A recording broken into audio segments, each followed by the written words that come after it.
hope she's okay and runs away. But we'll start and then she can.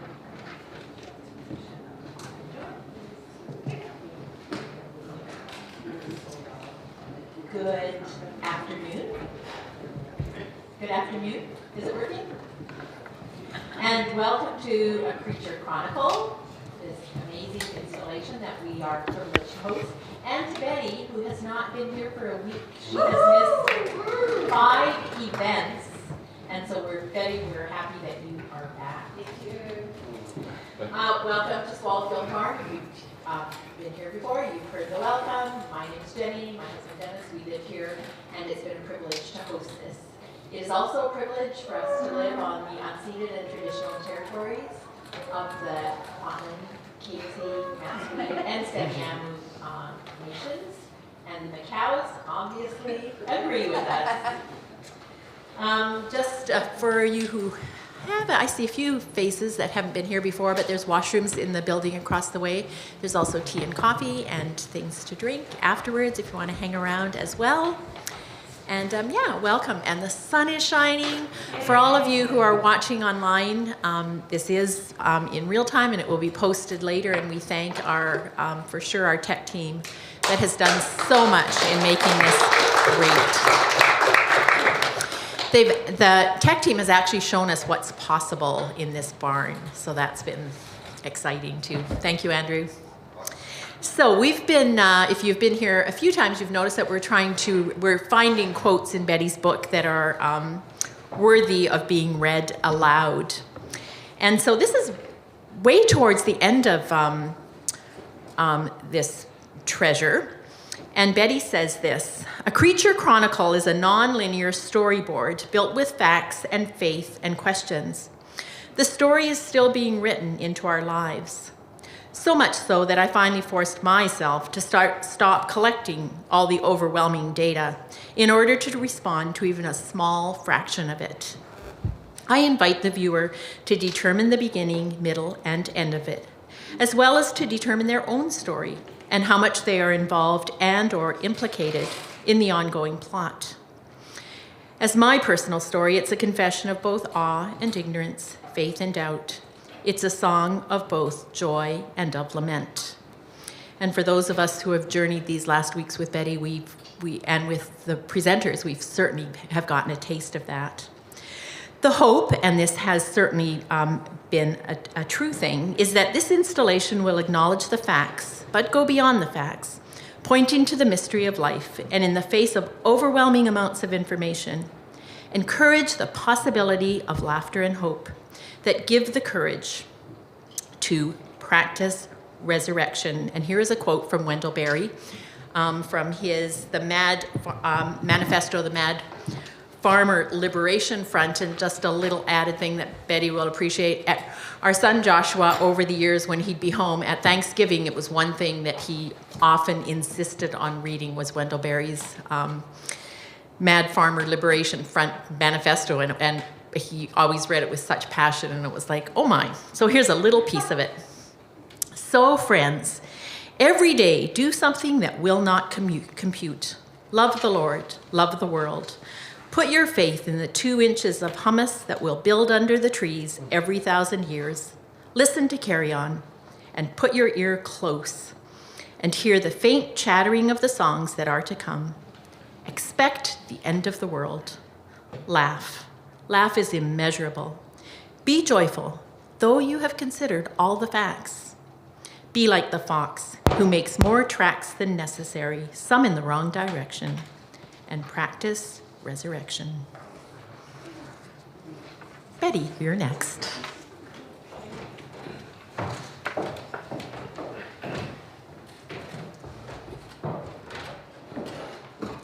Okay, here I am again, trying not to cry. So good to be back with you guys. I'm 10 days away from the COVID thing, so I think I'm safe, but I will mask on your behalf. We started this whole event, it seems like yesterday, it seems like a year ago, but we started last month with the question, who are we really? Addressing what it is to be human, and especially in the light of biotechnology and the future of posthumanism and transhumanism and so on. And today, and all this time, we've been telling stories, like Jenny said, we've been telling stories to each other, about life, and listening to one another. And today, it's coming, crystallizing down into the "who am I" question. And unfortunately, Fern, who is a Kwantlen First Nations storyteller who performed at the opening, was wonderful, has COVID, can't be here. Shelby, we hoped would be here. I hope she's okay. And if she comes, then she will join our conversation. But today we have this beautiful woman, Patricia Clark, who is an artist that I've known for quite a long time, since I got here and was working with the Fort Gallery and so on, and doing community education.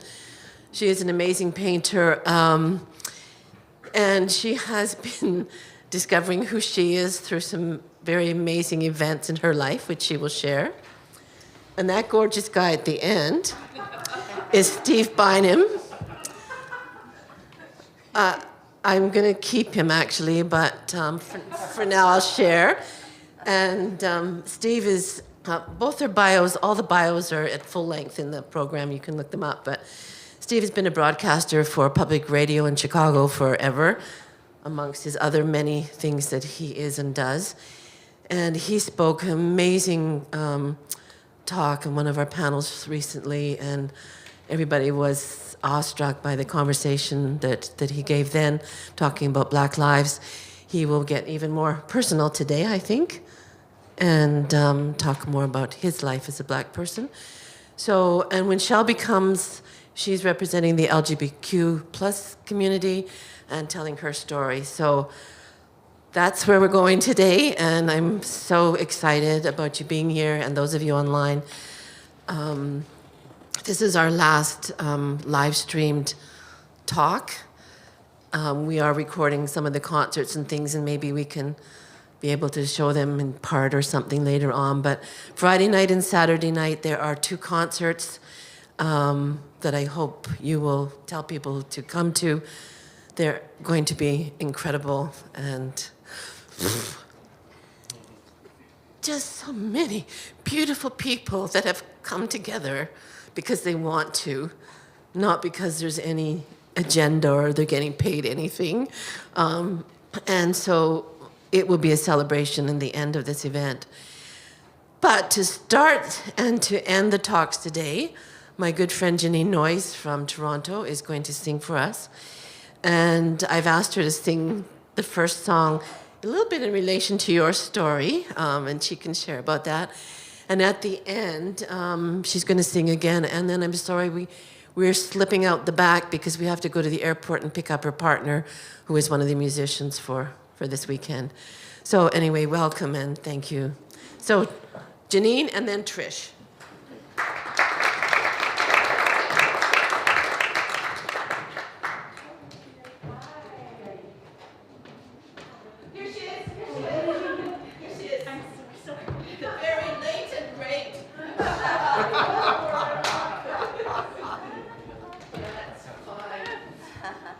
So I've already introduced you. So this is Shelby, and you and Steve can argue who goes after Trish.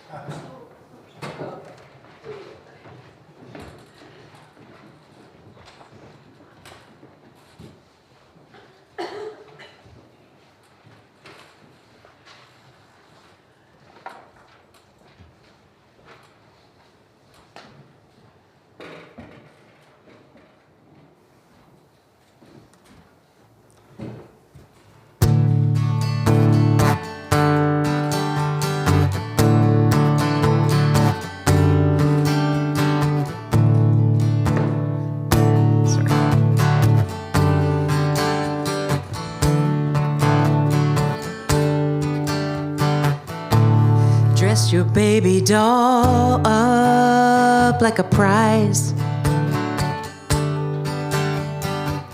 Pink coat, matching hat, white gloves, Jackie O pint-sized. Plant her by the front door when he tries to leave. with a wink and a grin, say, take her with you, but bring my baby back home to me. I'm still not sure if you were winking at him or me.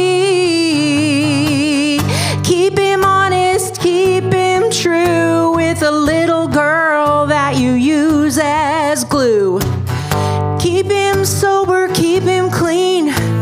I was the best little angel I knew how to be in my black patent Mary Janes. Does everybody know what Mary Janes are? Your little girl shoes.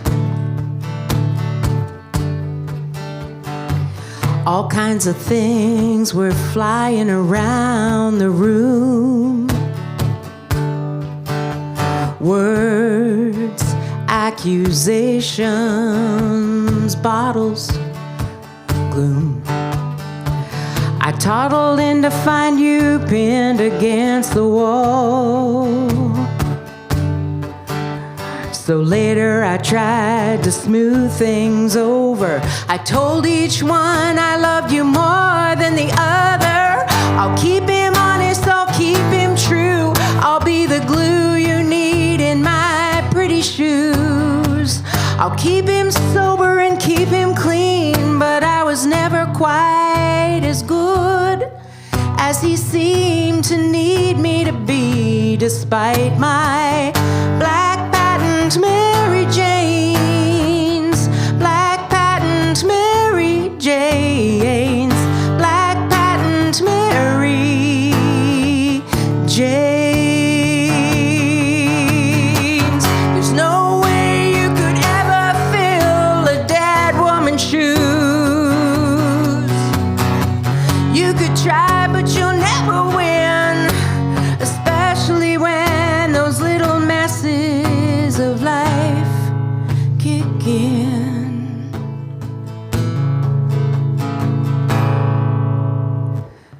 Keep him honest, keep him true, with the little girl that you use as glue. Keep him sober, keep him clean. I'm still not quite as perfect as I'm sure I know how to be in my black patent Mary Janes, black patent Mary Janes, black patent Mary Janes, black patent Mary Janes, black patent Mary Janes.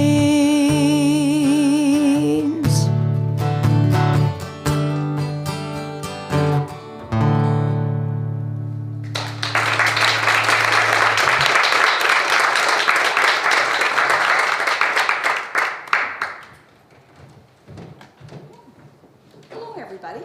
I'm Patricia, and I'm here to tell you a story. Have you ever wondered who you really, really are?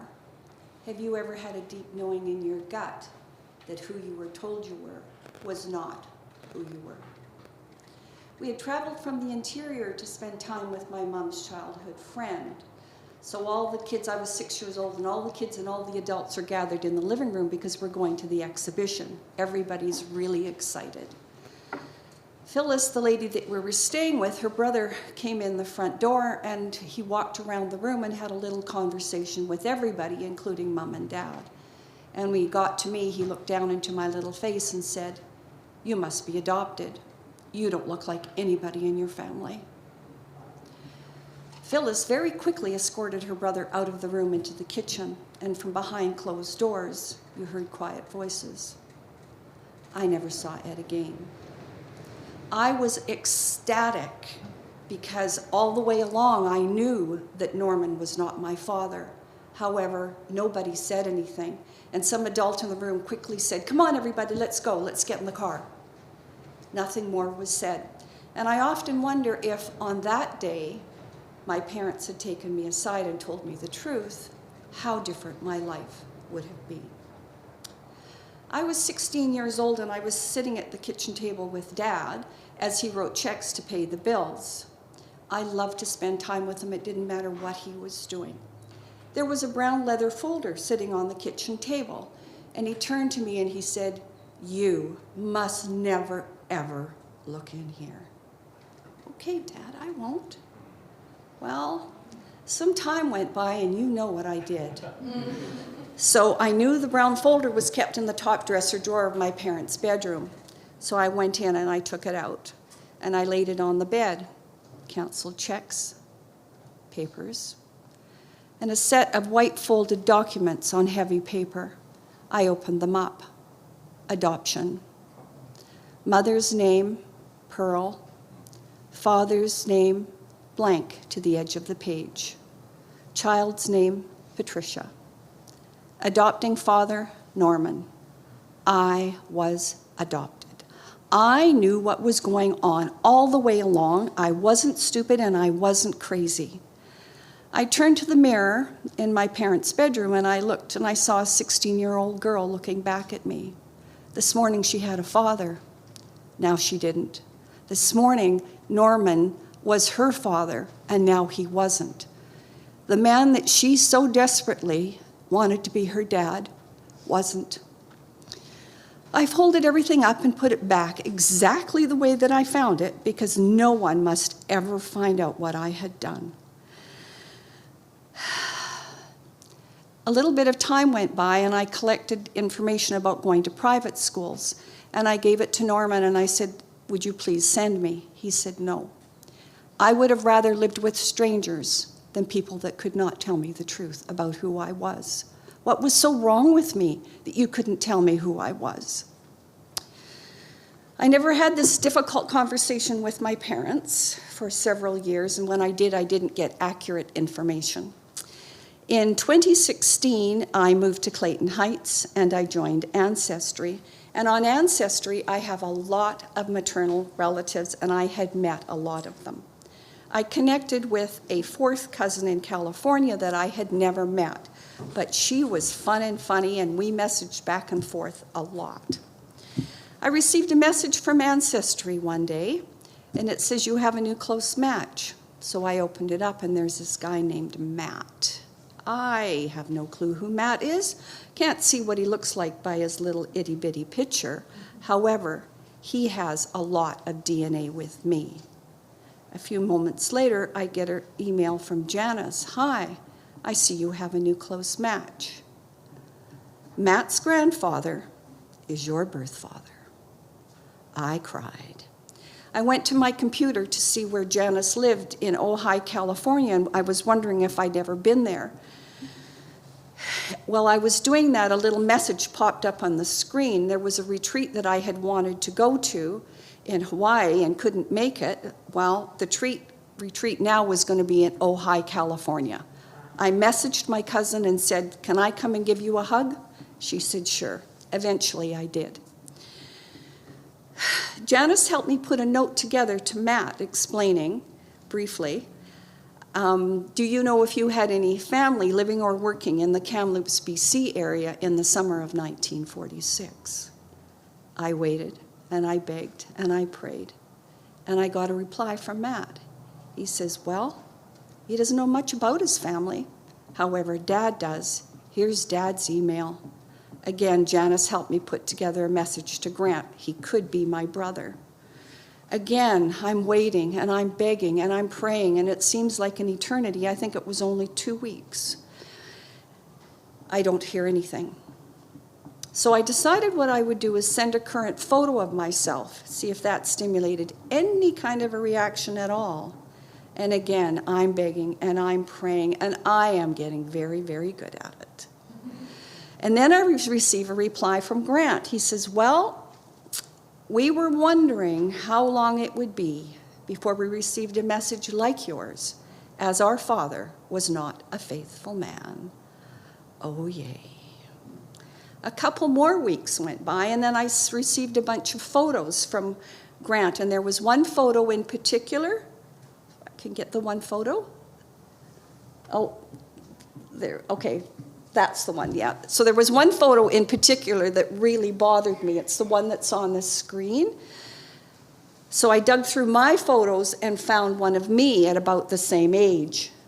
That would be that one. And I could not believe how much we looked alike. Every time I went by them, I put my hands on them, and I cried. September the 3rd, I receive a message. Hi, I'm Monty, Grant's younger brother. Let's get together at your convenience.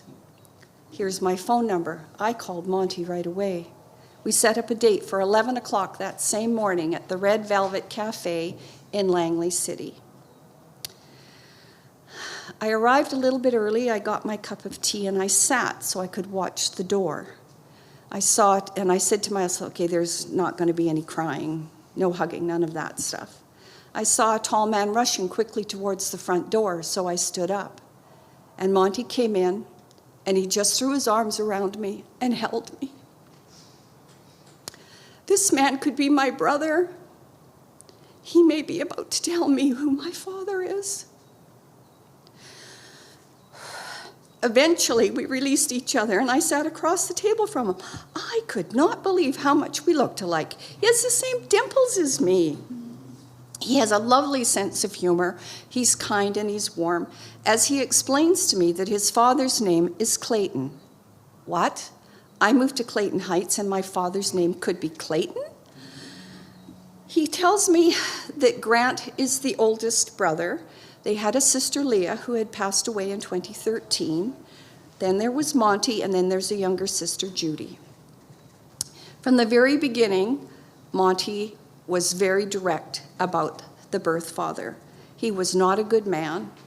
He was not a good father. He was not a good husband. He was not a good citizen. I was so grateful that Monty and Grant were so direct with me from the very beginning of who my birth father could possibly be. Partway through our visit, which did last 5 hours, Grant called and said, how did your visit go? Monty said, well, laughed and said, well, we're still together. And Grant said, do you think she's our sister? Monty said, yes, she's one of us. We asked the kind lady at the Red Velvet Cafe if she would take our photo, and Monty explained to her that we were brother and sister that had just met right now today in her coffee shop. And she cried.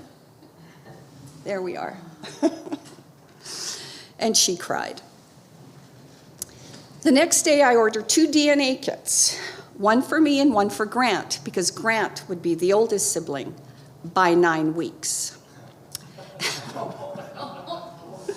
Friday the 13th, I received the results from Gentrack, the DNA testing company. Grant and I are 95.4% half-siblings. I cried. I immediately phoned my new brothers to tell them that we are scientifically proven to be half-siblings. And they said to me, well, we really don't understand. Why on earth you'd waste your money on DNA testing? It's obvious that you're our sister. In October, Grant was coming out from Calgary, where he lives, so it was organized. I was going to pick up Monty, go to the airport and pick up Grant in Abbotsford, and then we were going to go out to my brother-in-law Rob's ranch in Abbotsford. He was the husband to my sister Leah that had passed away. I was fretting about my decision-making skills, and I needed to phone my friend Mary Lou because her husband had been very ill. And I wanted her to know that I was thinking about her, and I was going to be out of town, so I was running out of time. For some reason in the conversation with Mary Lou, I remember that my brother-in-law, Rob, was a black powder gun enthusiast, and so was Mary Lou's husband. Now, us girls have way more interesting things to talk about than that.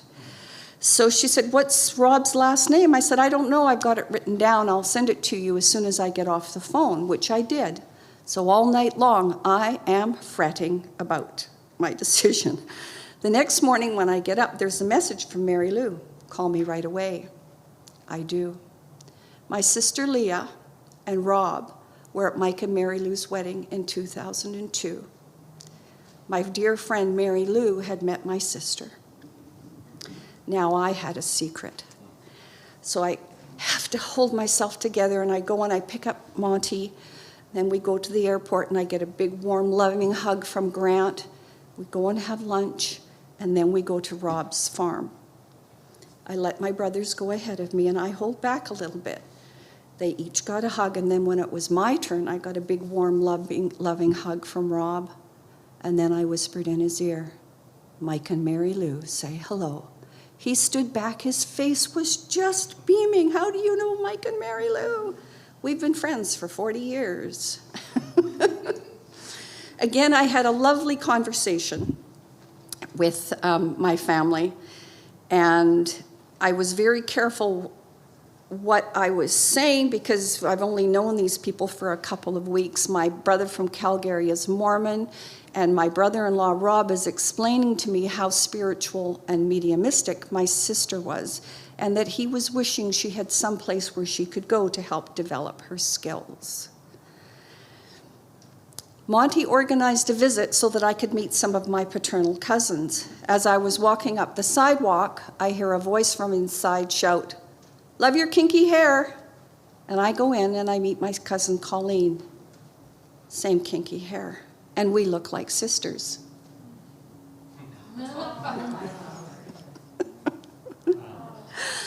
Again, I have a lovely afternoon with my family. They're kind and warm, and I explain to them how it is that the stork took the long way around before dropping me into their lives. Over the beginning of COVID, I spent a lot of time with Monty trying to figure out what part of me was like my Greenwood family. And it turns out it's the sense of humor, among other things.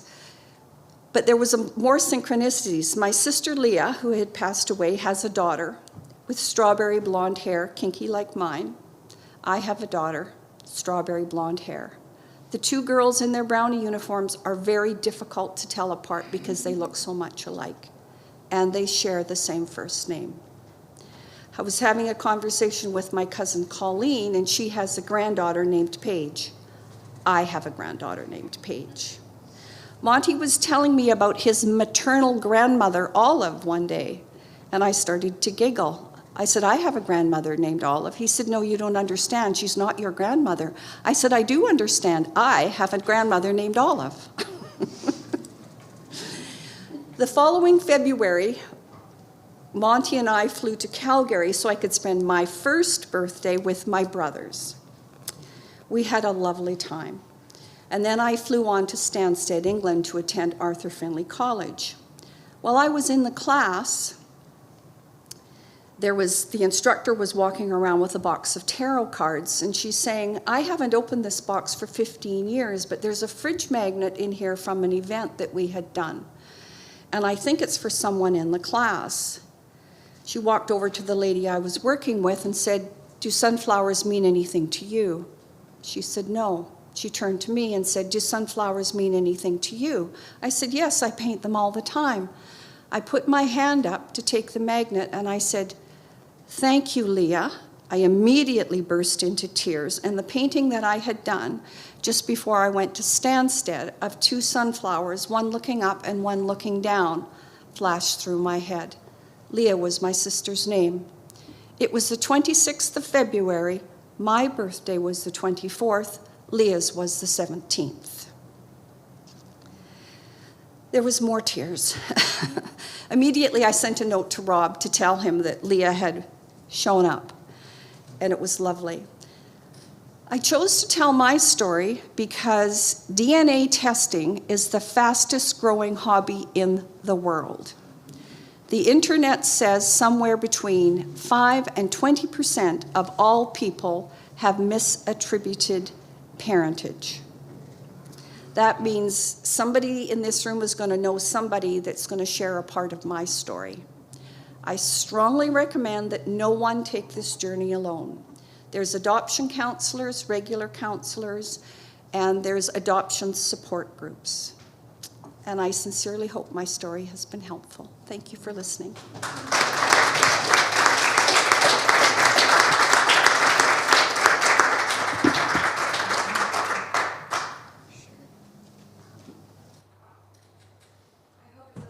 I am going to read my story because I'm a control freak and I like my words to be predictable.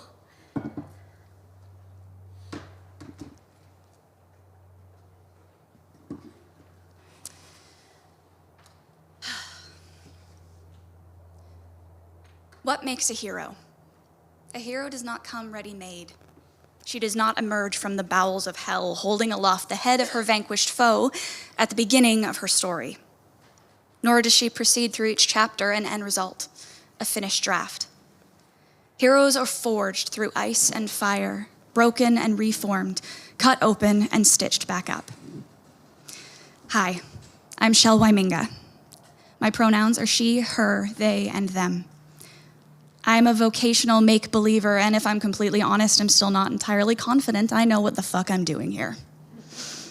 I'll admit that I feel completely out of my league here on a panel and part of an event with such interesting, incredible, and important people. Me, I'm a storyteller. That's all I do. And I think that's important. But when tasked with telling my own, well, that's another story. I've always been in love with fantasy, and certain images, archetypes have seemed to follow me through every stage of my life. Enchanted forests, orbs of dancing light, beautiful nakedness, leather-clad warrior women, fairies with sharp teeth, and dragons. This last one. I've met many dragons in my life, in many forms, but I'll get to that. What makes a hero? This is a question I asked at the beginning of a play I first penned 3 years ago from stories I'd written 2 years before that, in which I envisioned myself as the storybook anti-hero I'd always wanted to be. That, the play and the question that began it, still occasionally run through my mind without satisfying conclusion. I think the best way for me to tell my story is to skim through the facts for context and then let you all in on the more exciting world inside my head. This might be a good time to mention that, among other things, I have ADHD, so it's vivid in here. I experience the world through impressions, and when my mind wanders, she roams.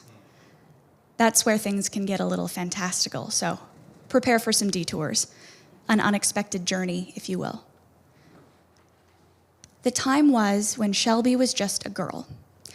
And by just a girl, I mean she was purely and simply a girl, yet untainted by the crushing weight of an oppressive world, reveling in all the unrestrained glory of her girlhood. But, like all uncomplicated things at the beginning of a story, Shelby's age of simplicity had to end. I grew up on the Nazca Reservation on the land of the Dekelf people, also known as the Carrier Nation in the central interior of BC. My family moved to Nazca when I was 7 and my sister was 3 because God told my parents they were called to serve there.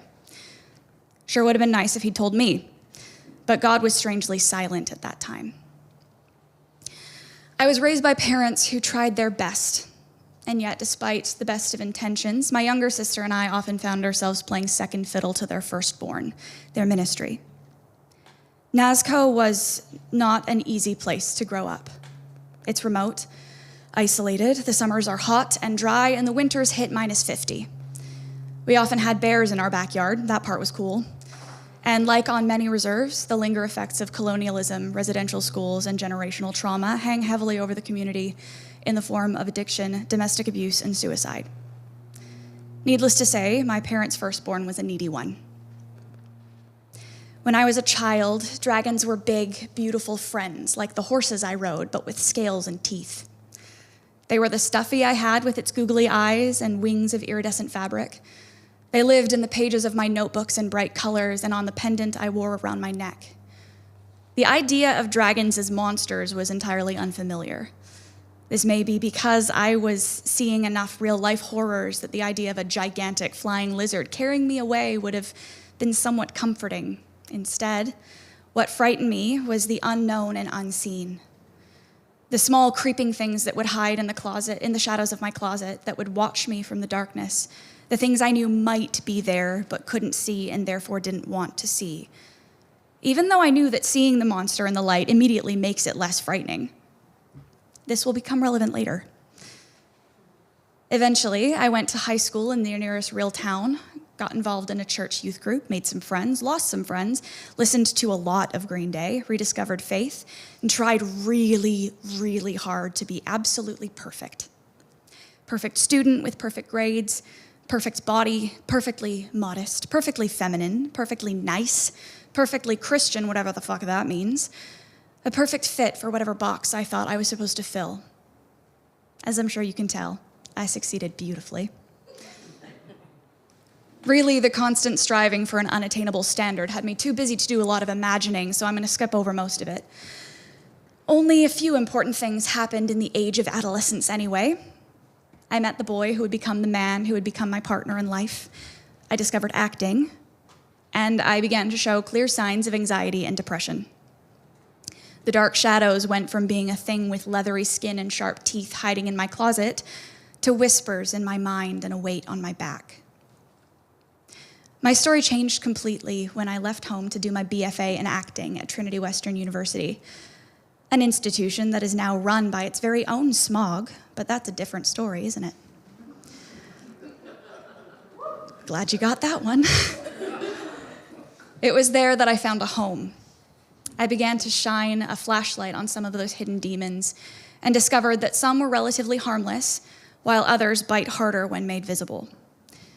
It was there that I developed the tools to fight back, there where I had my wounds tended, there that it became painfully apparent that I was not cut out for perfection. On the first day of my very first voice and movement class, we were asked, "What is your dragon?" Suddenly, a dragon became a thing to defeat, to conquer, an obstacle to get past in pursuit of that elusive and coveted golden egg, an A. I don't remember exactly what I said at the time. Something about being my own dragon because I get in my own way, standard theater school bullshit. It wasn't until my second year that I actually met my talent friend. When was the last time you really screamed? Like, full-bodied, open-throated, hold nothing back from the pit of your bowels screamed. I'm guessing it's been a while. For some of you, it may even be never. Releasing one's tension through primal howling isn't the most socially encouraged practice. You should try it sometime. You may be surprised what comes out. I have a beast in my belly. It used to live down there, tucked away in its own little cave, buried beneath the rock-hard mantle. Its stirrings in the deep showed no more than the patter of little feet, only rarely rising like a drumbeat from the bottom of a well, quickening as it bounced off the walls of its stony prison. I've always had a beast in my belly, and I kept it hid in a labyrinth of caves and caverns so its roars would go unheard. I have a beast in my belly, and I cast it down into the pit, built a city on top of it until I all but forgot it was there. All but the deep rumblings that made pebbles dance, chained up and locked away. But a chain is only as good as its weakest link, and a few of mine are made of paper, so it's only a matter of time. The deep down rumbling thing in the pit, under the city, under the well, beneath the rock, starts to taste its way through the twists and turns of underground tunnels, determined to find that single chink in the armor, that paper link. It's only a matter of time, and I've all but forgot. I don't notice the cracks in the rock, so when the paper tears, the shock is all mine. When it first breaks the surface, it's with an open-throated roar that shreds the happy silence I've worked so hard to protect, cracks the lovely marble facade, and makes itself undeniably, horrifically known. Leather wings, hooked talons, larynx aflame, a beast, a dragon. The first time I released my tight hold on control, I immediately dissolved into a puddle of tears because I was so terrified of what came out. Years and years worth of pressurized hurt, bitterness, and most troubling of all, rage.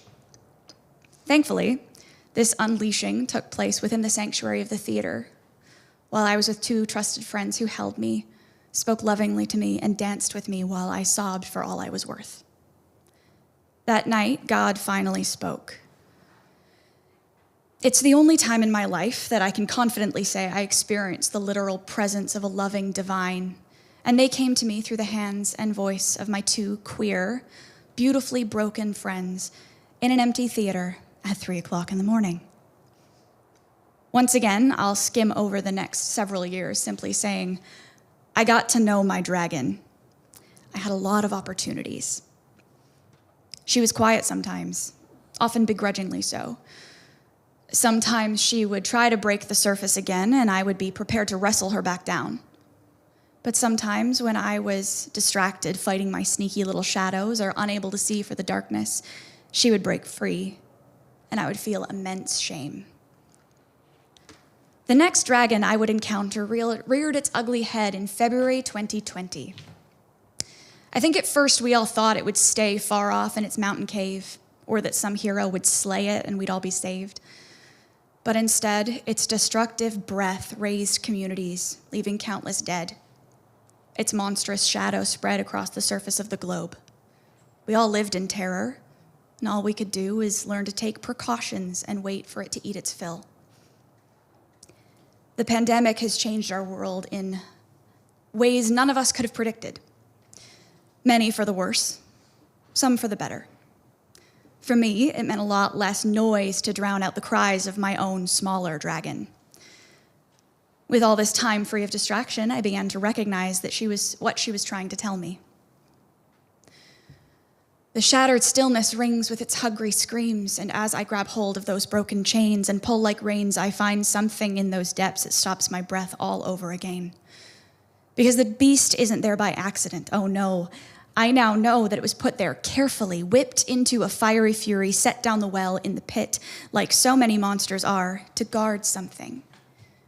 A shining orb that rests beneath its cloven feet with soft dancing tendrils of light that promise to pierce the blackest shadows if only they can get past the mantle. My heart sends signal beams through lucky cracks. I can't leave it there in the chasm with the beast, but if the mantle breaks, there's only so long my paper chains will hold, so I tell them wait. Wait in the dark until it's safe to come out, till the stalking predator down there withers with age. But dragons live for millennia, and the belly of the beast grows hungry with naught but stale air to feed it, and the light begins to dim. There's no more time, so I must mine for what is mine, delve deep and greedy, knowing not what I have freed. Paper chains won't hold it. A city of stone won't stop it. No weapon I have can kill it, so my only choice is to face it and pray that I can tame it. After the excruciating disillusion of some important relationships, the building of a new chosen family, and a massive crisis of faith, I finally came to terms with my queerness. I'm pansexual and genderqueer, and trust me, I'm still figuring out what that means for me as someone in a long-term straight-passing relationship. And as someone for whom perfection has been an obsession, well, being queer doesn't exactly align with the standard I was always taught. And the funny thing is, like that night back in the theater, I found the unconditional love of the divine in a circle of non-religious gay nerds who introduced me to a game called Dungeons and Dragons, and who embraced me, no questions asked. And that was what made me realize I have never, and I do mean never, experienced that kind of unconditional love from the very people who preached it. Never felt like I could afford to fuck up and still be worthy. And yet, here I was, seeing more of Jesus in my beloved gay heathens than I ever had in church. And I was messy, am messy. There is so much about this process of unpacking and deconstructing and reconstructing that I could get into, but I would have you all here for hours, and I don't think anybody wants that, so I'll skip to the next important plot point. This newfound safety enabled things to begin breaching the surface. I spent much of 2021 in various states of extreme depression and was often violently suicidal. Those insidious little shadows really know how to kick you when you're down. Finally, after almost 2 years of searching for answers, I've recently been diagnosed with a borderline personality disorder. There is a beast in my belly with claws that cut armor, teeth that grind bones, and a tongue like a scourge. and every so often it slithers back out of the deep chasm I've tossed it in, tearing through every layer of sediment in its path, a mad hunger smelling its way to the surface. At times, my chains are mithril forged, holding it fast in at its grasping feet. But other times, the single link of paper betrays the hole and my tenuous hold gives way. The rumbling from the depths melds with the quickening drum in the well until I can't tell which is which. Blood-red fury pumps through the maze of tunnels and synapses until I'm seeing with its double-lidded eyes a world so dark and jagged my pitiful little orb is choked out of its glow. The thing's wings blanket all I see in darkness as my arms reach out and I no longer know where it ends and I begin. The beast breaks forth, freed from its chains and starving. There is no mercy, only blind hunger and predator instinct driven mad by years in the pit. It tears, gnaws, slashes, gashes, devours, destroys, reveling in the gross theatricality of it all. And then, when it's eaten its fill, it slinks back down into the shadowy depths through the crack in the stone from whence it came. And here I am, an empty husk left to survey the carnage my bloody hands have wrought, but I have not. Except that I have, because dragons aren't real, and a story can't rend flesh from bone. And in that instant, my nightmares have come true, for I realize that I am the beast in my belly. It is the hide to my Jekyll, the beast, the predator, the dragon. There's a beast in my belly, and it's sleeping now. They say let sleeping dragons lie, but we all know you can't sleep forever. BPD is a funny thing. On the outside, it looks like extreme emotional reactions, volatility, outbursts, sometimes manipulative tendencies, sometimes neediness, sometimes erratic behaviors, often resulting in difficulty maintaining relationships. On the inside, it's a lack of grounding, a feeling of being adrift, a fractured sense of identity, a terror of abandonment, near constant terror, unpredictable and uncontainable rage. Being diagnosed with a personality disorder, and it's its own funny thing because on the one hand, it's comforting to have an explanation for why I experience the world the way I do. And on the other, it's like something fundamental about me developed wrong. Good luck, champ. It's believed that BPD and other similar disorders develop when a genetic predisposition meets a trauma at the stage of life when a person is developing their sense of self and ability to form healthy relationships. From what I've read, this critical phase is typically from the ages of 5 to 9 years old. I was 7 when my family uprooted. I often find myself asking, am I a sympathetic character? There are many characters I love who are incredibly flawed, but there is always something in their past to explain, if not excuse, their mistakes. It's easy to have grace for someone who's written to be likable, far less so for oneself. And my story doesn't easily fit into an archetype, which is perhaps why I prefer to see things through fantasy-colored lenses. Recently, I've spent some time catching up with a friend of mine from acting school, another missionary kid, a fellow neurodivergent, fellow queer, and a fellow faith deconstructionist. They pointed out that it's common for the children of narcissists to grow into adults with BPD. Similarly, children of parents in full-time ministry seem disproportionately prone to developing personality disorders. This friend pointed out this may be because children of ministry workers are often a second priority to their parents, their well-being entrusted to the grace of God. But in the personality of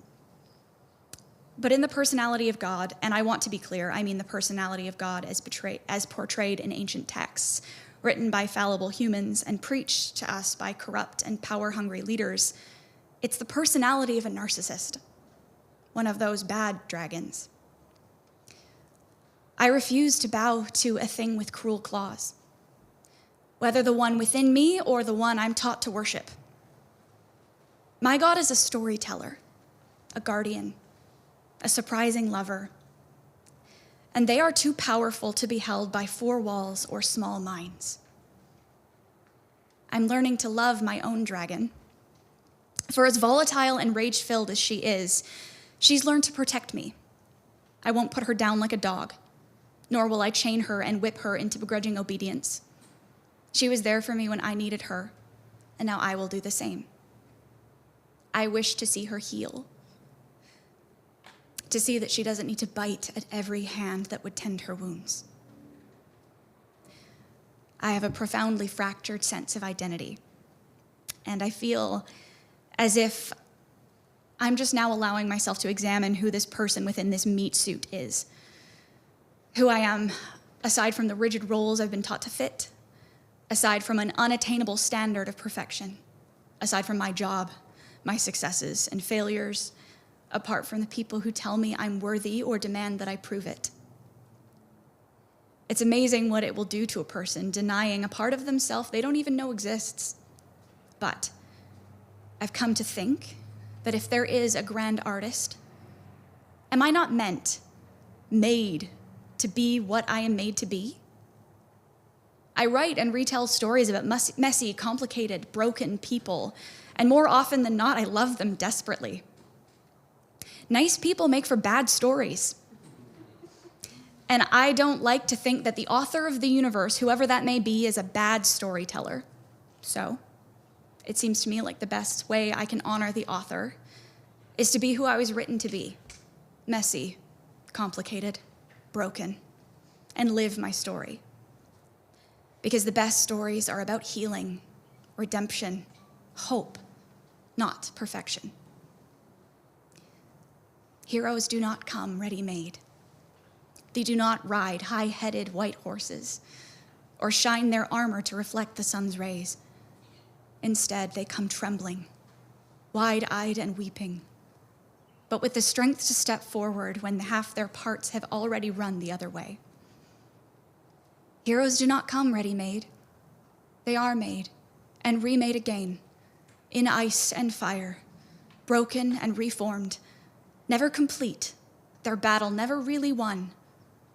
But heroes, true heroes, never really lose either. Thank you.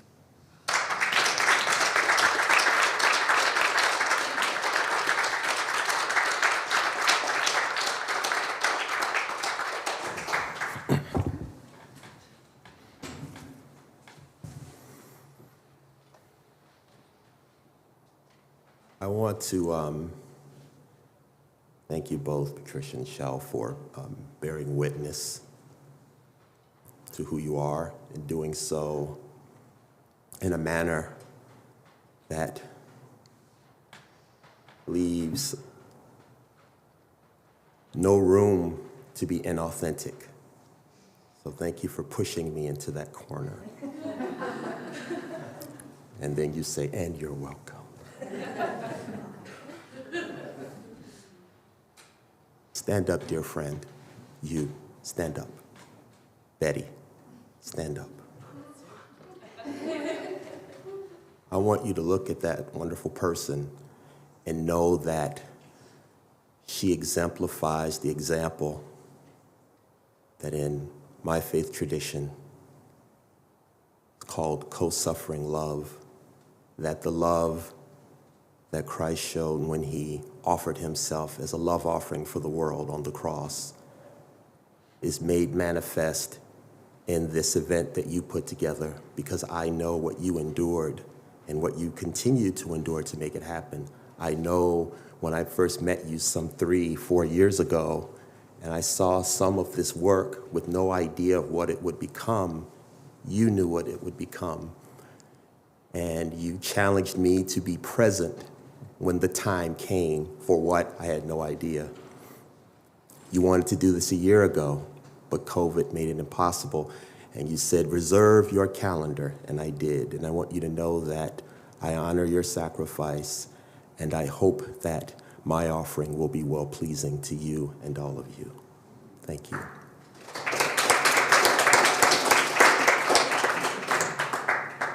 When I spoke, and some of you were here, when I spoke on Saturday, little did any of us know that as I and Patrick Scott were speaking, in that exact moment. Souls, martyrs, holy ones, watered the ground of Buffalo, New York. They are martyrs, they are saints, they are precious, they are sanctified. And once again, our blood, our suffering, our travails remind us that all that you see around you in this modern world came at a deep price. Grandmothers and grandfathers who will be buried are my grandmothers and grandfathers.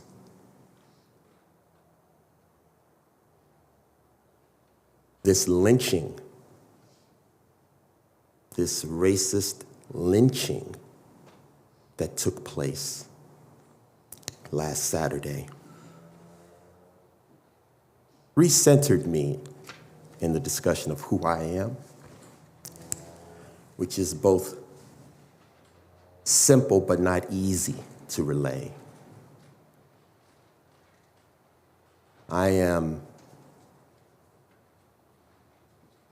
the proud grandson of Eula Ray Bynum, Cleveland Bynum, Susie Mae Newbern, and Ferris Newbern, the son of Diane and Leon, the brother of Filbert, Kimberly, Larry, Kenneth, Kayla, the husband of my adored and cherished wife, Linda, the father of my majestic, princely son, Joshua, the father of my powerful lioness, Emily. But my heart is heavy and my soul is weary. I am tired. I ask that you bear with me as I bear witness. I am in a state of both ambiguity and ambivalence. I don't know what to say to you. I don't know what I want to say to you. So I will just bear witness in the bravery that you both did. And I am the descendant of the apostolic ancestors of 14 children who were the children of Charlie Henry McGuire and Addie Blanche McGuire, one of which was my grandmother, Eula Ray, who was my soul, my spine, her husband, my grandfather, Cleveland, whom I feared but grew to love. I'll tell you more about him and how he formed what I am. And he established a covenant which I cannot break. But first, I want to lift up in memory those beautiful souls who were snatched away with a hymn that I remember in my youth, growing up in a storefront Baptist church on the south side of Chicago. And it brings to mind what's most important when we want to be in the mind of God, in the heart of God, and sit in the presence of God. Oh, it's so important. I ask all of you to do this, to remember. Remember. Remember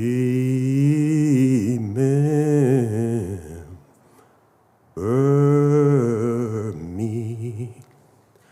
Remember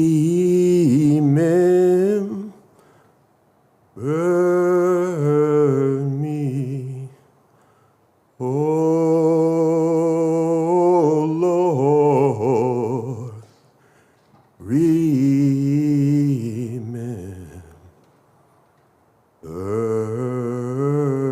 me. Oh Lord, save me, please don't pass me by. Remember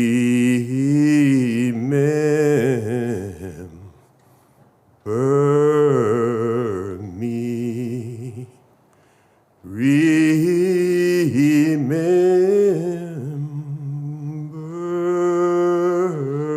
me. Oh, Lord. Remember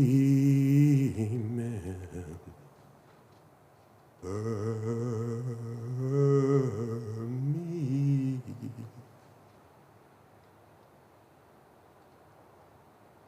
Many of you asked me after Saturday, what can I do? Is there any hope?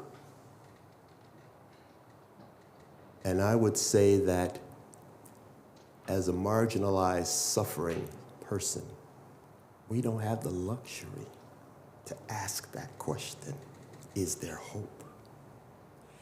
Because if there is no hope, then this country burns down to the ground because the wrongs that have been done, countless, to my indigenous brothers and sisters, to so many of my brothers and sisters who look like you. The history you as Canadians are coming to grips with, that during the World War I era, you shipped Ukrainians, Hungarians, Serbs, suspect people of the Austro-Hungarian Empire to detention camps. And many Canadians don't know this.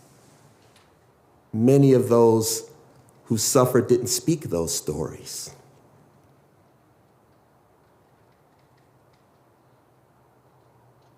To the Chinese who came to the west coast of the United States, whose bones are underneath the railways which we ride today. Many forgotten. Chattel slavery, the most brutal, animalistic form of servitude that the world has ever known. And yet, we did not seek revenge. Even in our justified, righteous anger, what did we want? To be left alone, to be allowed to live, prosper, fail. But oh no, too much. That was too much to ask. And so, who am I? I am the great-grandson of that sharecropper who, when he lost his wife in her 30s, was nursing the youngest of their 14 children. Charlie Jr., James, Morris, George, Lilibel, Fanny Francis, Catherine, Sugar, Addie Blanche, Vera Ann, Eula Ray, Marie, Betty Jean, Floyd, who never knew his mother, my grandmother, who barely remembers her mother.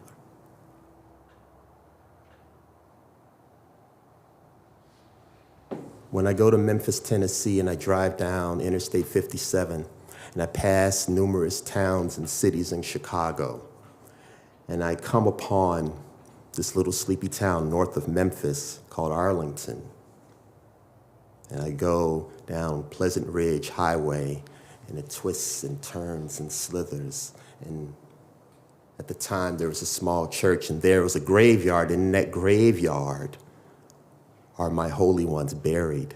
Little did I know, to your story, Patricia, that my family would grow because my great aunt said to me when I was 7 years old, I want you to meet your grandparents. I said, my grandparents just dropped me off. What are you talking about? Because I didn't know my father. I was raised by my maternal grandparents. And so I figured, oh, we're going on a long trip. We got in our car and we took a 2-minute drive to Deadfall Road. And I walk in the door. And there's this very tall, beautiful, elegant woman who says, "I'm your grandma. And over there's your granddad." And I was stunned because I thought you only had one set of grandparents. I didn't understand. And they loved me and they nurtured me. And when they saw me for that first time, it was as if they knew me my entire lives, because that is what we do. It's what we had to do as a suffering people. And then it wasn't until some years later that I met my father. Very learned, educated man. And when he apologized to me for not being there, I said, "We may never be father and son, but we will always and can be friends. And all I ask of you is be a good grandfather to your grandchildren." And he was magnificent as a grandfather. And then I began to know my aunts, Joyce, Gladys, Freddie Jean, my uncles, Curtis, Floyd, Ray, whose son I lost to COVID in April 2020 because he lived in a part of the country that did not take COVID seriously. And I lost my father's brother, who died alone in his apartment building.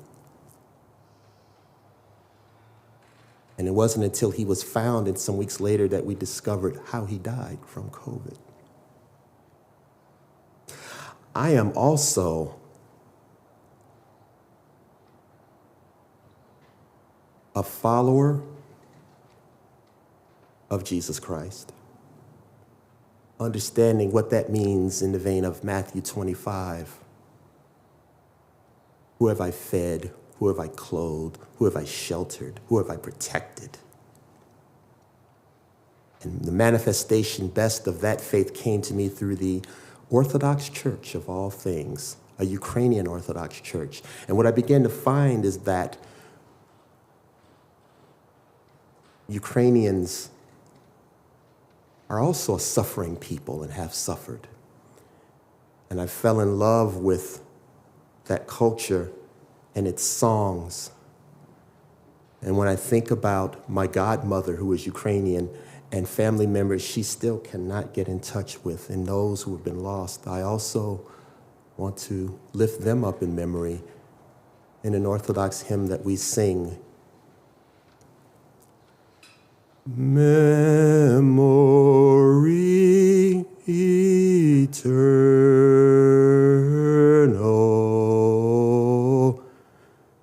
memory eternal,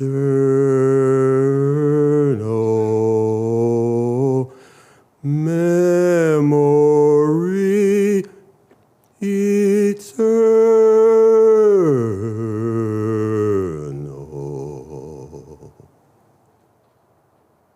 And there is very little difference between that first hymn and this hymn. If you are a suffering people, or from a suffering people, those songs, those memories, and the hope, wherever you find it, prevents us from becoming lower creatures, creates communion and necessary love for survival. I am a father of some note because of Cleveland Bynum, who did not have to raise me, but chose to.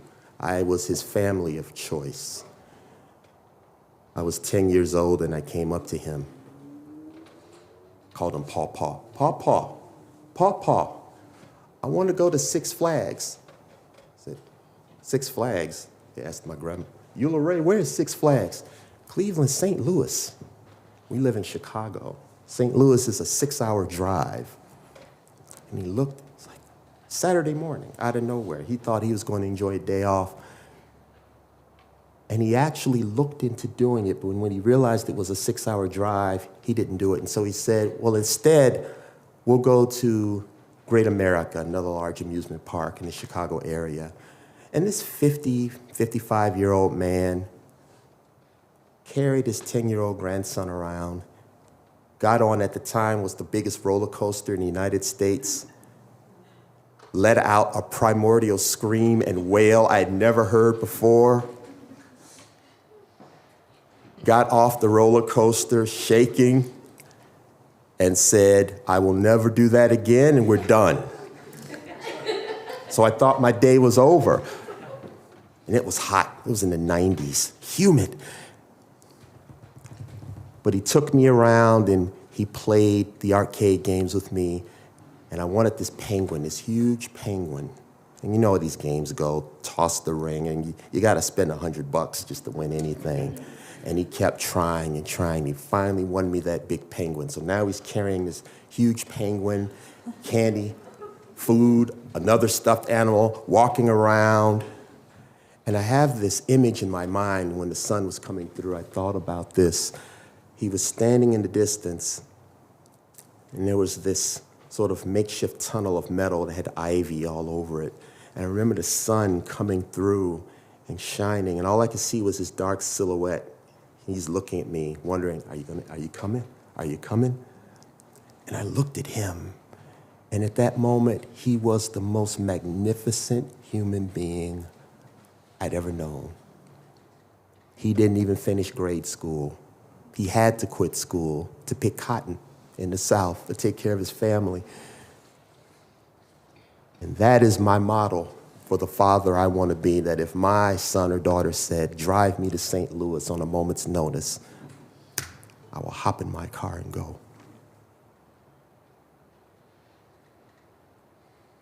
It is unfortunate and heartbreaking that in the 21st century, my black body is still a threat. My black skin is still a horror, a problem to be solved, a monster to be avoided, or lynched, or castrated, or redlined, or discriminated against, or shot. My black body is not safe in my home, in a grocery store, in a church, in a school. When my son walks out of the door, I cannot take for granted that he will return to me.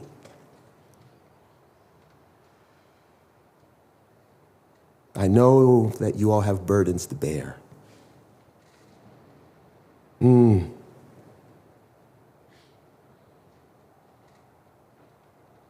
So who am I?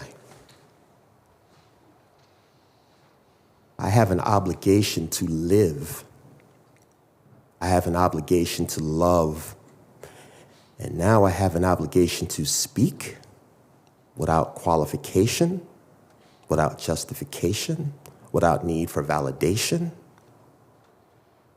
because I must shepherd and protect those whom I love, because their black bodies are still chattel, a commodity. Our gift of suffering to this world, our gift that sanctifies and makes holy all this horror, greed, extraction, despair. What can you do? Value my body, my skin, my being, every bit as much as yours. What does that mean? That means my suffering is your suffering. We don't have time for guilt. We don't have time for defensiveness. We don't have time for apologies. We don't have time for shame. And we damned well have no time for your discomfort.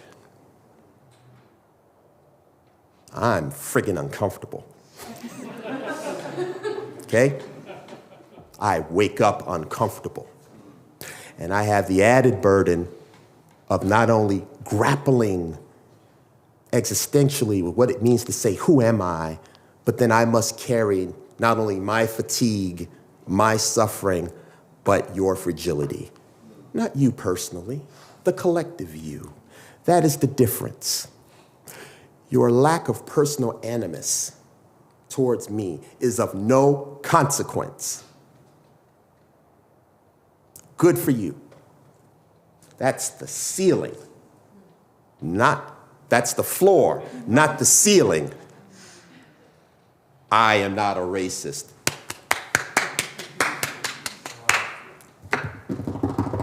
Really? Therefore, I don't have to engage. I don't have to hear you. I don't have to do anything because I personally am virtuous. We're in a loft, an addict. There was a time where another suffering people were hiding in lofts, addicts. I don't hate Jews. My butcher was a Jew. My neighbor was a Jew. My children, they played with one another. The master let the children play on the plantation till they reached a certain age. And then when the stakes were considered too high, yet 6 million perished. But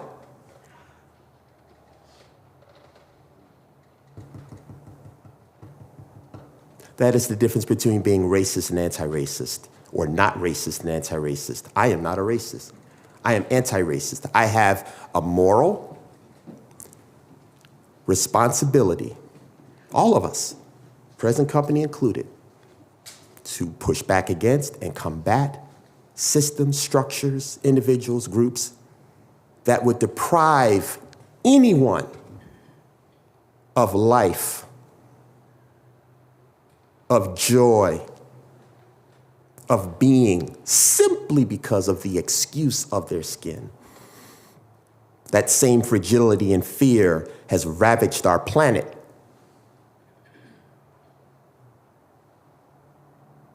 That same fragility and fear has created unparalleled poverty. But I am a good person. And I'm sorry to go off on this tangent, but I carry in my heart so much in this moment.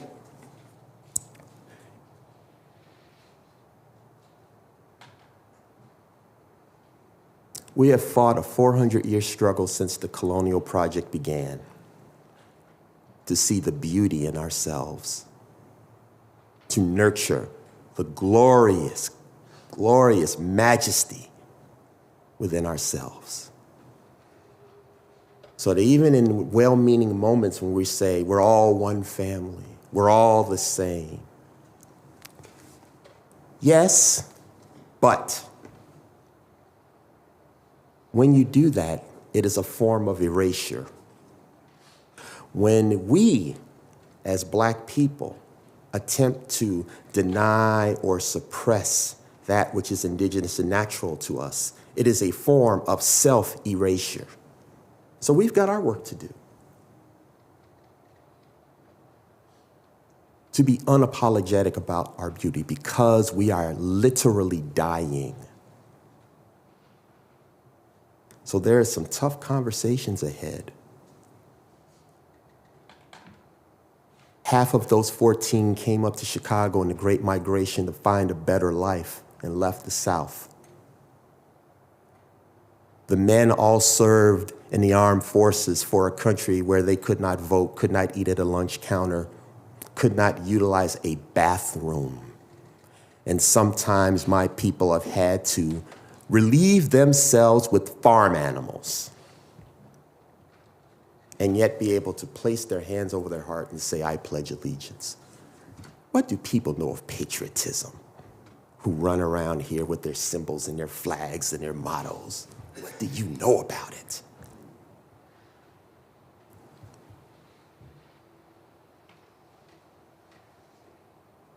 My brothers and sisters are laying dead in the grave, and they never knew freedom, and yet they left this earth in the hope that one day I would.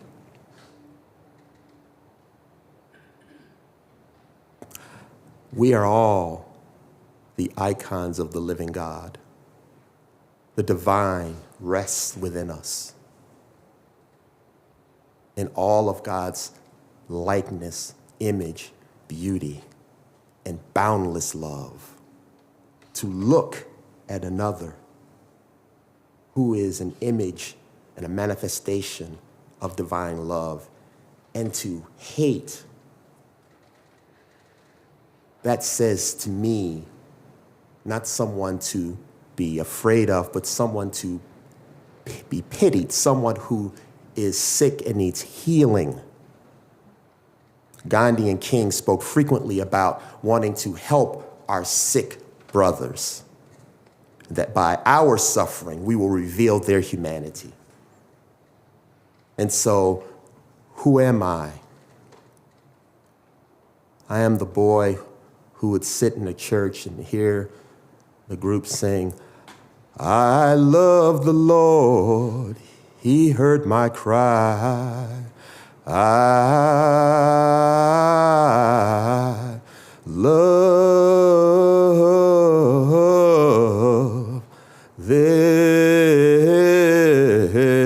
the Lord. He heard my cry, and He pitied my every groan. He pitied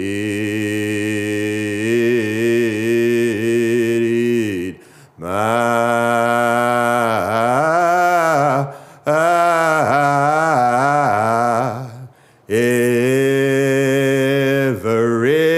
every groan. As long as I live, where trouble rise, long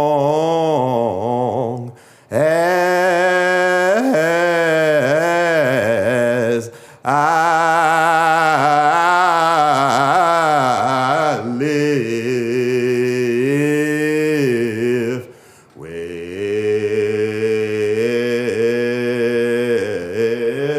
trouble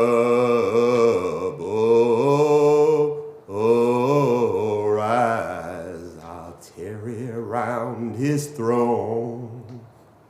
I tarry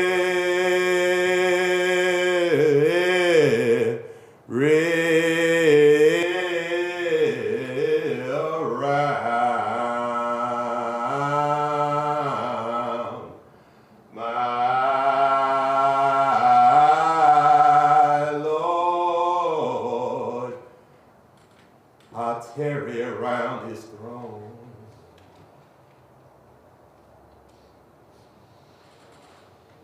I love the Lord, He heard my cry, He pitied my every groan. As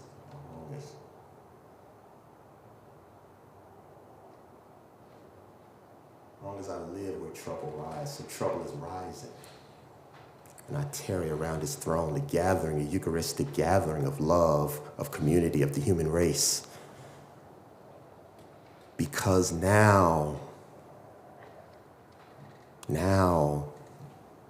we are in a desperate moment where to be or not to be is literal for us.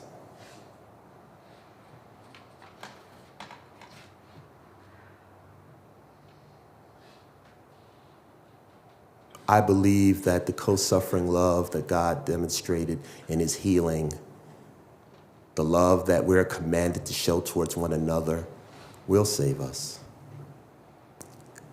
And I ask that you call upon your source, be it nature, your God, whether it is, even if you're an agnostic, those ethics which drive you to do the good.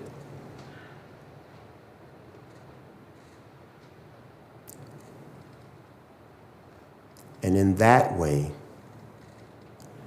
we can be beacons of light, and we never have to ask the question, is there any hope? Because the hope is present, and we need presence. And for me, finally,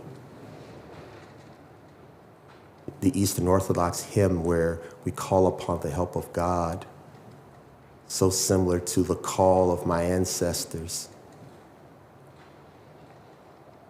Lord, I call upon thee, hear me, O Lord. Lord, I call upon thee, hear me, receive the voice of my prayer.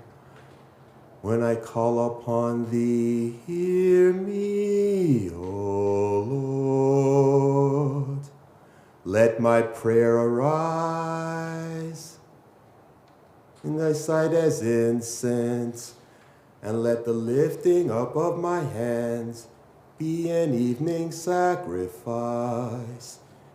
Hear me, O Lord.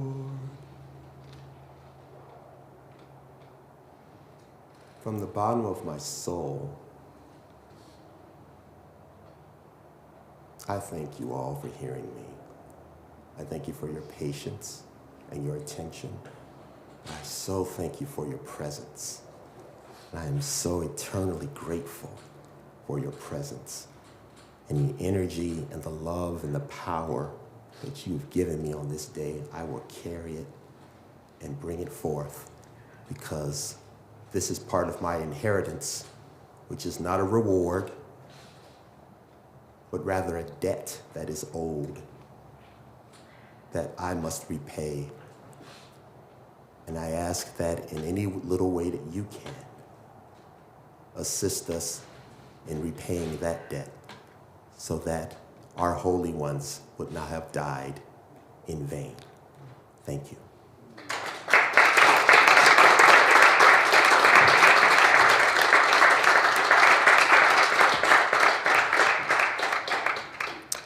A little light conversation for the afternoon. You guys, thank you for your vulnerability and your authenticity, your generosity and your creativeness. Thank you so much. Janine poked me and said she might not want to sing after all that, but I really want you to sing this beautiful song that's called A Long Way Home. And I think it really wraps this story time in a nice bow of sorts around the dragons in our belly, this desire for home, which is everything you guys have been talking about. So, Janine, we'll end with you. Thank you.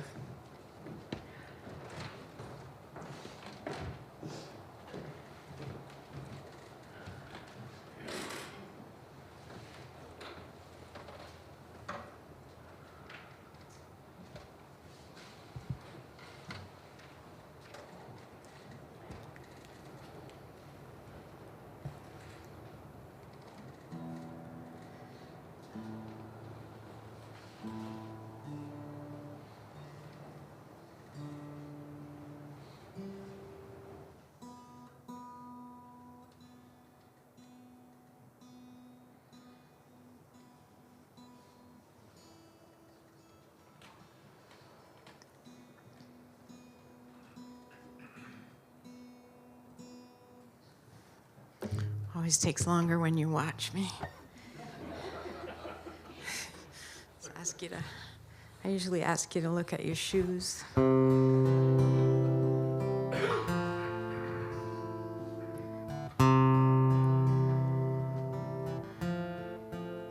So I just want to tell Dwayne that I do know how to play in other keys besides C.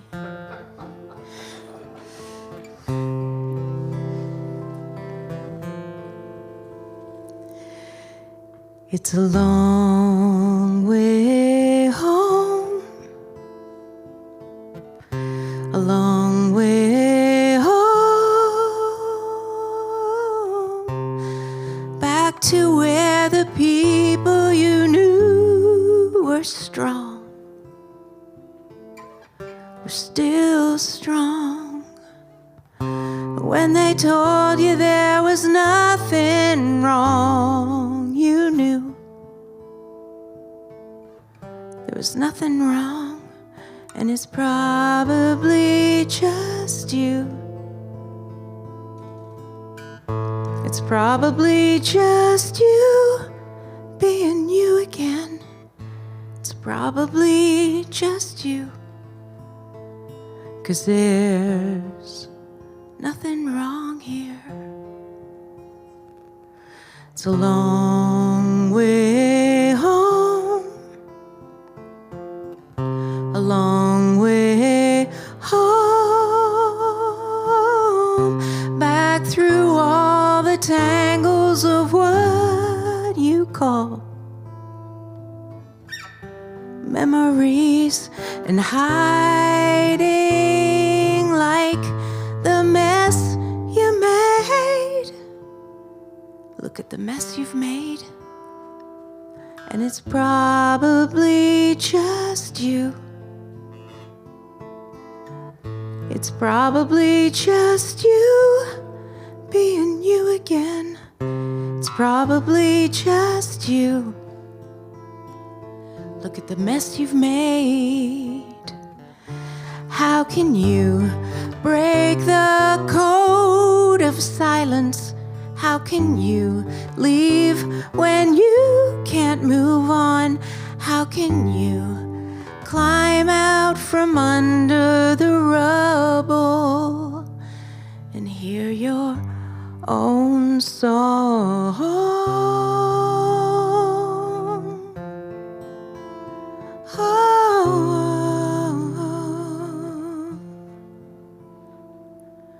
It's a long way home, a long way home, on to where you hear your own small voice. It's barely there, but you fan the flame. The fire warms your heart. You know you care, but it's gotta be just you. It's gonna be just you for the first time. It's gotta be just you, and you're gonna be fine. Oh,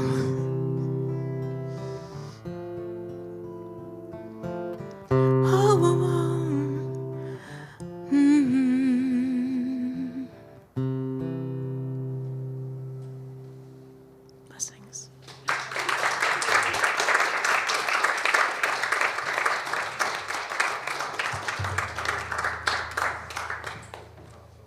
We really hate to leave. We have to go pick up the man. I love you guys. I envy the conversation you're all going to have as you continue. Talk to you later.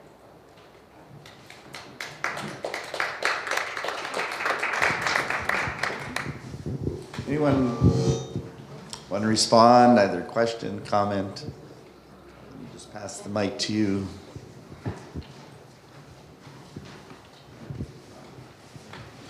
I have a question for Shelby. What's your favorite D&D character that you've ever invented? My son is like a dungeon master, and this fascinates me. Oh gosh. Cool. I'm also a dungeon master. There's a lot of stickers on my laptop that are related to that. My favorite character is named Mick, and they are the character that I played throughout the pandemic that helped me to start coming to terms with myself. They're a gender fluid changeling, so I didn't realize how like on the nose I was building this character. I was like, I'm gonna do something that's so different from me.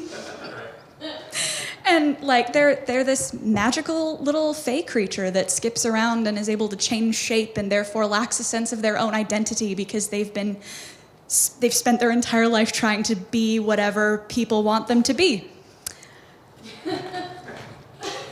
Don't ask why I thought that was different. But I've gotten to play through their journey with this very close group of my friends and watch them learn how to trust people and learn how to find like who they are and what their worth is and how they can contribute. And it sounds silly outside, but like it's been a really profound and beautiful experience. So thanks for asking. I get it. Thank you. So I also produced an international news show for some 20 plus years for a public radio affiliate in Chicago. And so we started a nonprofit social enterprise called Worldview Solutions based on the show. And one of the projects is with my son, and it's called Color Comics. So it's about anime, manga, cosplay, gaming, and all of that from the perspective of, people of color. And so I don't know if I put this in the microphone if people will hear it, and his friend, Joe, is obsessed with D&D. So I got to connect the two of you. I mean, it's really, so anyway, I can't help myself. And if it doesn't work, I'm in radio. I know sometimes these things can flail, but here we go. Here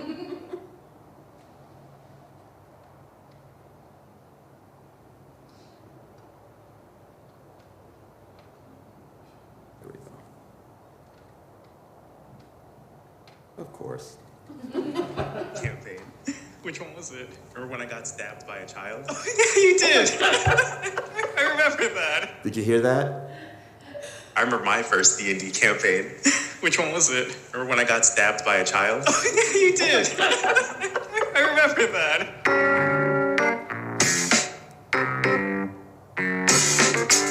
The phrase you don't hear too often. Remember when I got stabbed by a child? So this campaign, it was kind of like a pirate Davy Jones locker thing, and there was like I remember I played a himbo fighter. like the son of a legendary pirate, and to lift some curse, we had to get a lock of his hair. I didn't know that I had the option to do a stealth check to just cut a lock of his hair. Oh no. So I was just like, I'm gonna walk up to the kid and ask him for a lock of his hair, and then I roll a 1. But the thing is, not even with that, you're a strange adult going up to a child being, hey, give me your hair? Like, just even, no matter what, like in my role, like, no matter what you roll, that's not gonna go well. I was in that campaign with him, and I remember at some point to distract a butcher who didn't like him, he casted Shillelagh because he was a druid, and then started fire dancing in the middle of this butcher shop. I mean, that is a distraction. I was gonna say, I was specifically told to create a distraction. No, it was the best thing ever. Job. Seriously. It was the best thing ever, and I love it. But I was like, I had never thought to ever use that cantrip that way.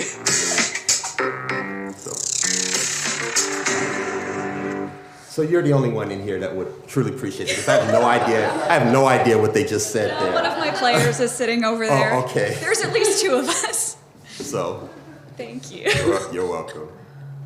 I'll just say my character is a wizard named Lazar.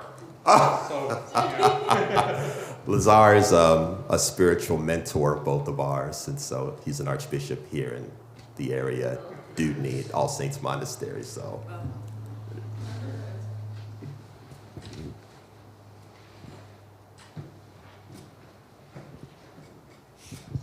I don't have a question. I just want to say thank you to each one of you for sharing your truth with us. It was really beautiful. I appreciate all of that you offered to us today.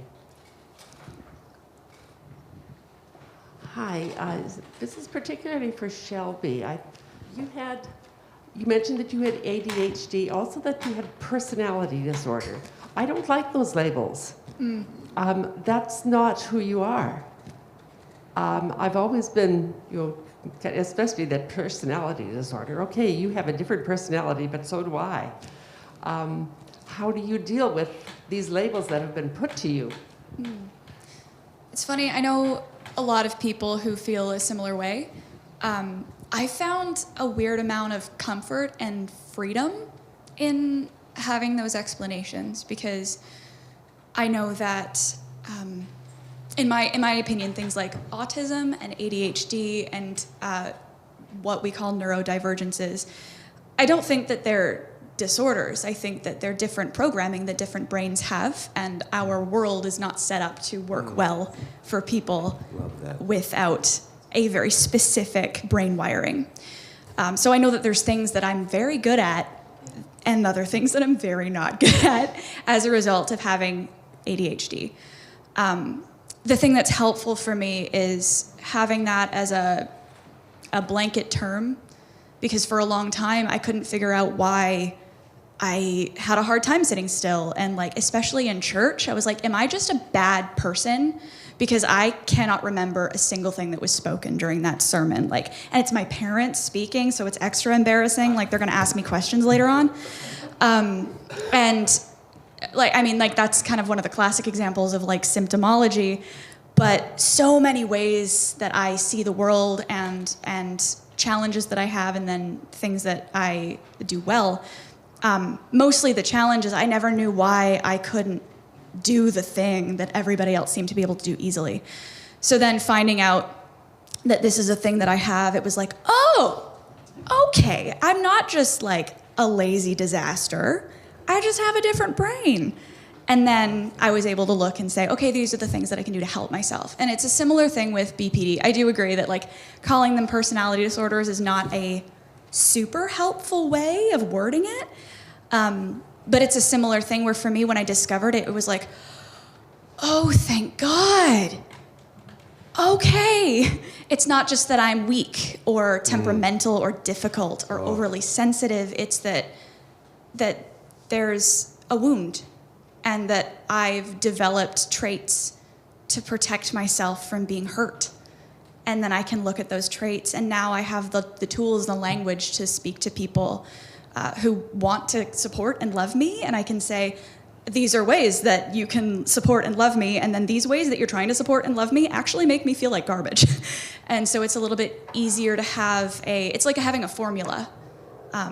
And everybody's slightly different. There are, even within those categories, there are multiple subcategories, and even people within those subcategories are different individual people. But it's recognizing the patterns for me. And I find that it's just been practically helpful, but some comfort in having that. But not everybody's that way. One of my best friends also has a diagnosis of BPD, and she finds it really restrictive, and that's fair. Can I thank you for saying that, and the way you put it about the wiring? In my 50s, I was diagnosed with ADD. And for all of my life, I could not understand why, I just couldn't focus or complete tasks and that kind of thing. And once I understood what it was and what could be done about it, it just changed my world. And also it helped me in COVID, where we had to kind of shut down and take stock of pace, timing, and rhythms of life and what's important. And I also want to say too that I recently lost my best friend after a 40-year heroic battle with deep clinical depression, where he died by suicide. And highly functioning, successful person, but he always felt that he was strange and weird and a freak. And he was extraordinary and brilliant and talented and compassionate, but he did not fit in this cookie cutter mold to what you're saying, and that he had to find comfort in safe spaces with few individuals who understood that there's nothing wrong with you, but that only, again, there's a wound, but that, your beauty and your brilliance and your talents and your gift to the world of your very life is of enormous value. And to the degree that you can keep speaking that into the universe, the world, so that others can realize that, you will save so many lives. So I thank you. Thank you. It's funny, actually, that you say that, because I don't, try to be, I don't know, open specifically. I just have, I can't shut up. That's what it is. I can't not say what I'm thinking and what I'm experiencing. It's been a problem sometimes. So I'm pretty blunt and open about what I'm experiencing. And so when I've discovered that I have ADHD or that I'm struggling with depression or BPD. It's just a thing that I talk about. And I teach, among many other ways that I try to earn a living. I started teaching some voice and movement classes, ironically, the thing that like opened me up. And I've made it a habit of just like coming into the room and being like, just so y'all know, I have ADHD. This is the rhythm that my brain works on. And the amount of my students who are like, you know, kids in their like late teens, early 20s, and their first response is, thank you for saying that, because I thought I was gonna have to hide that in class. And I'm like, nah, it's fine. We're all crazy here, it's great. But yeah, thank you. I do have a question. Thank you. Patricia, you talked a lot about the experience you had with your newfound, regained family. I'm just wondering what the reaction was from the other side of your family as you... Ecstatic and supportive. Because the difficulty was that they all had to keep the secret of my birth for my whole life as well, and they didn't know the truth. So the amazing thing was that when everything unfolded and I started sharing how much closer my original family came with me, we did not understand there was a glass wall between us because everybody was afraid of saying something that would hurt me. But really nobody knew anything. So it's been awesome. And both sides have met and they get along and it's wonderful. So I have 12 new friends that happen to be family. Patricia, I brought up my story about my father's side of the family because of what you said, and I want to thank you for opening up that space for me. What were the hurdles of forgiveness you had to endure in order to get to that place? It wasn't so much forgiveness as I had to give up the fear of who I might be, or why you couldn't tell me, really, was the biggest fear. What's wrong with me that you can't tell me? It never occurred to me that maybe my mother didn't know, which probably is the reality. Yeah. So forgiving, that was easy. People hurt people all the time, and they don't do it intentionally. They're just clueless. Yeah. So, thank you. Thank you. All right. Connecting to that, there's a fairly recent Canadian film based on the novel by Miriam Taves called All My Puny Sorrows. A dark and painful but important film, I think, exploring some of the things that we've been talking about today about identity and how we have so far to go to be the beloved community, don't we? It's just like, but I feel like after this afternoon, like we need to press on and lean into in every way that we know how to be the beloved community. And I want to thank you for urging us in that direction. So thank you. There is opportunity tonight for some really amazing things to happen. I'm really excited about the Makers Collective, and a few of you are here. Welcome. And I think we're going to be surprised, I think. I'm ready to be surprised by tonight. And that starts at 7. And from the belly of the whale, stories and performances by, I don't know if they're all going to be here, but Cheryl Bear, Ince Choi, Zach Running Coyote, I think is going to be by video. Do you know, Ince? Is it by? Yeah, it's by video. Charles Demers, Dwayne Forrest, I think, is here. Shayna Jones, Phil Miguel, Betty, Tetsuro Shigematsu, Caitlin Williams, and Maki Yi. So that's quite a lot. We're going to be here a long time, I think, right? Or anyway, I'm really excited about that. And if you know of anyone who doesn't already know about this, please have them join us this evening. And just as we're leaving here, you can hang out here, but you can also hang out at McCabe's at the bar there. There's wine, beer. McCabe? Who's McCabe? McCabe was a character played by Warren Beatty 50 years ago, that film, McCabe and Mrs. Miller. McCabe was a bit of a shyster who came to the Canadian West during the gold mining era, and he thought he'd start himself a little town with a bar and a brothel, but he was a bit of a fool, and he needed the brains and the good looks of Mrs. Miller, who knew how to run a brothel and a bar, and but things don't go quite as they should have, and it's still a great story. The soundtrack is Leonard Cohen songs, 3 or 4 Leonard Cohen songs. And so that's McCabe. So join us in McCabe's. I think the firewater, it'll probably better than the kind of stuff he was serving up. And please join us for that. But thank you again. Thank you.